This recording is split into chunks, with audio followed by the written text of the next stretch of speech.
What's happening everyone, my name is Alex and welcome back. In today's video we are checking out the latest action camera from Akaso. The one that I have today is called the Akaso Brave 6 Plus, and even though this camera isn't available quite yet, whenever it becomes available you're gonna be able to get this for between $100 to $120. And of course I'm gonna leave some links in the video's description whenever this becomes available. So this camera can record in 4K 30 frames per second, and we also get image stabilization at that resolution. And I feel that with this camera Akaso is trying to reinvent themselves, because the camera looks a bit more premium, the box looks a bit more premium, the contents of the box are packed nicer, so it's definitely nice seeing a company trying to evolve. Alright, so talking about the box, in the box you're gonna find the camera and the waterproof case, and supposedly the waterproof case is good to up to 30 meters in the water. However, I haven't been diving with it, so I can't really say if that's true or not. However, I did have it in water and there was no water going inside. You're also gonna find two batteries for this camera, and on one charge you can typically get about 50 to 60 minutes if you're recording in 4K, or about an hour and 20 minutes if you're recording in 1080p. There is also a charger, so you can charge both batteries at the same time, but you can also charge the battery by just plugging in the camera. So we have a USB-C port on a side, then you can plug the camera that way and charge it that way. Aside from those, you're gonna find a remote control, so you can start and stop recordings from that remote control. You can also take pictures, but me personally, I don't find that remote control that useful because I always have to bring it with me and I always forget to do that. Aside from that, you're also gonna find a bunch of mounts and stickers, so you can basically place the camera anywhere and use it anywhere. Alright, so looking at the action camera itself, well, it looks like most action cameras these days. On the front we basically have the lens, we have the power button, an LED around that power button, and of course the hole for the microphone.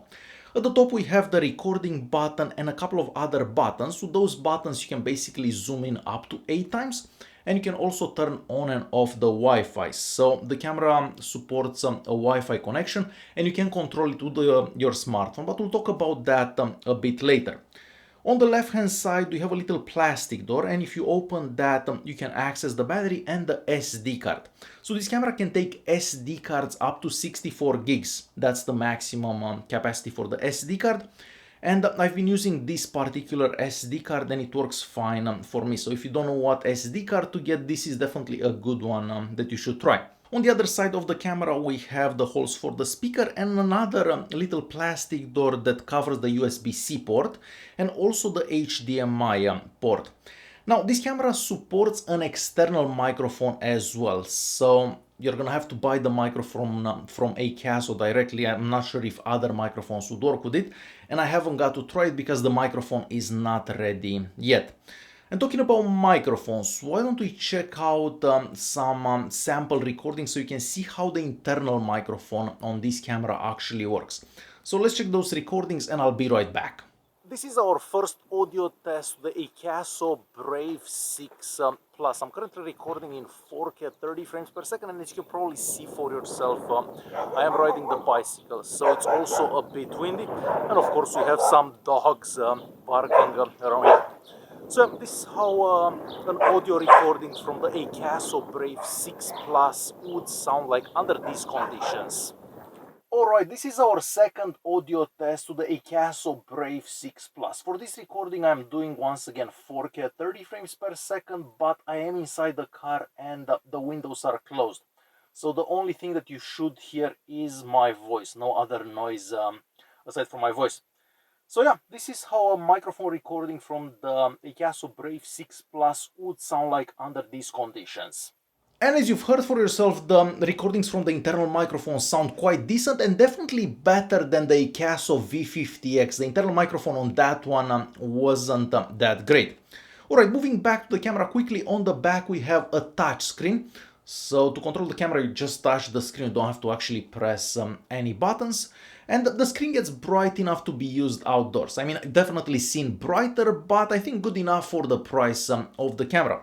So yeah, that's about it for the camera and how it looks. It would have been nice if the camera would have had like a 1/4 inch screw hole on the back so you can mount it on a tripod easier. Like this, you basically have to get that cover from the box, and you can mount it on a tripod that way. But it would have been easier to have a little hole at the bottom or something at the bottom to mount it on things easier. Alright, I was talking about image stabilization earlier. So the image stabilization works at most resolutions. You're not going to be able to use it if you're recording in 1080p at 90 frames per second or 720p at 120 frames per second. But for all the other resolutions, you can use the image stabilization. So next I want to show you a couple of recordings with the image stabilization on and with the image stabilization off, and also while running. So you can see how the image stabilization does. So let's check those out and I will be right back.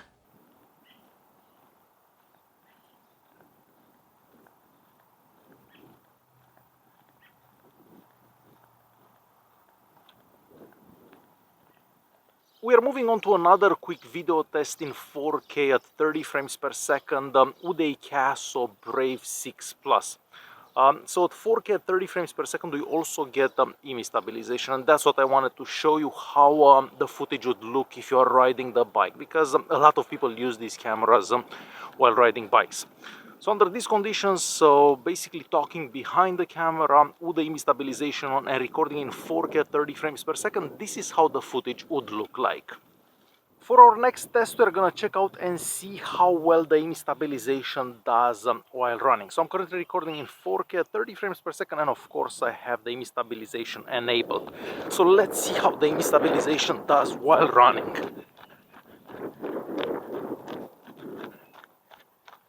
So this is how recording would look like if you're running and recording in 4K at 30 frames per second.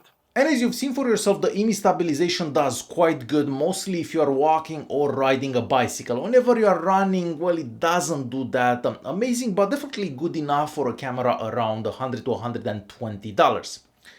Next, I want to show you a few more recordings that I've done during the day. I've also done some 1080p at 60 frames per second, some 1080p at 30 frames per second.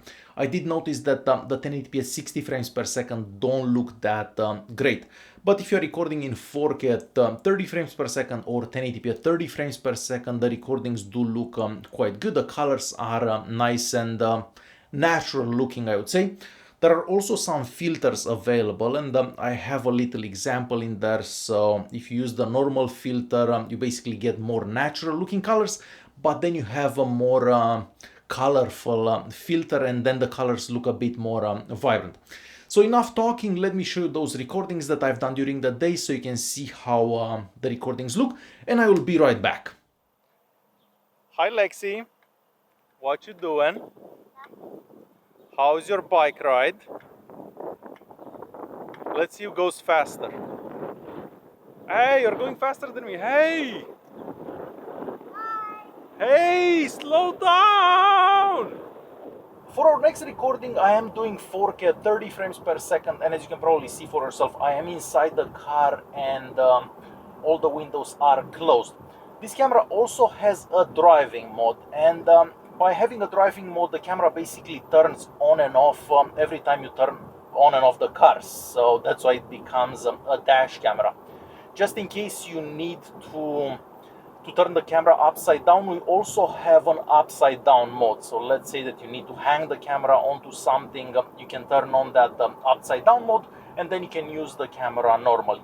So this is how recording inside the vehicle with the windows closed would look like in 4K at 30 frames per second. For our next recording, I'm doing 1080p at 30 frames per second, and of course at this resolution we also have image stabilization. I can also do 1080p at 60 frames per second and 1080p at 90 frames per second. As you can probably see, I am on the scooter and it's also a bit windy, so you're probably gonna hear some wind aside from my voice. So this is how recording from the Akaso Brave 6 Plus would look like under these conditions. We also have some filters available. I'm currently recording in 4K at 30 frames per second, and I'm not using any filter. For our next recording, I'm gonna use the colorful filter so I can show you the difference. And for this recording, I'm using the colorful filter, just so you can see the difference between the normal filter and of course the colorful one. This is a super quick video test so you can check out the EMI stabilization on the Akaso Brave 6 Plus while walking fairly slow. So I'm currently recording in 4K 30 frames per second, and of course at this resolution we have EMI stabilization. So yeah, this is how the recording would look like under these conditions. And for our last daytime recording, I'm doing 1080p at 60 frames per second. And once again, at this resolution, we have EMI stabilization, which is definitely a great thing, because with some other action cameras that I've tried in the past, the EMI stabilization doesn't work if you're recording at 60 frames per second. So yeah, this is how recording at 1080p at 60 frames per second would look like on a fairly cloudy day. And as you've seen for yourself, the daytime recordings look quite good for a camera around $100 to $120.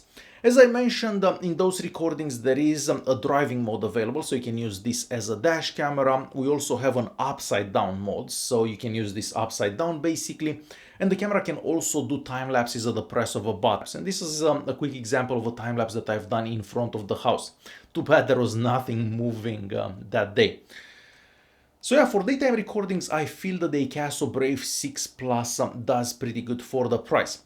Moving on to some nighttime recordings. Well, for nighttime recordings, like most action cameras that I've tried, this one doesn't do that great.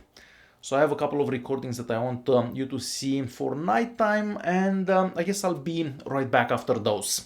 Alright, this is a quick recording in low light with the Akaso Brave 6 Plus. I'm currently recording in 4K 30 frames per second, and as you can probably see for yourself, I am walking.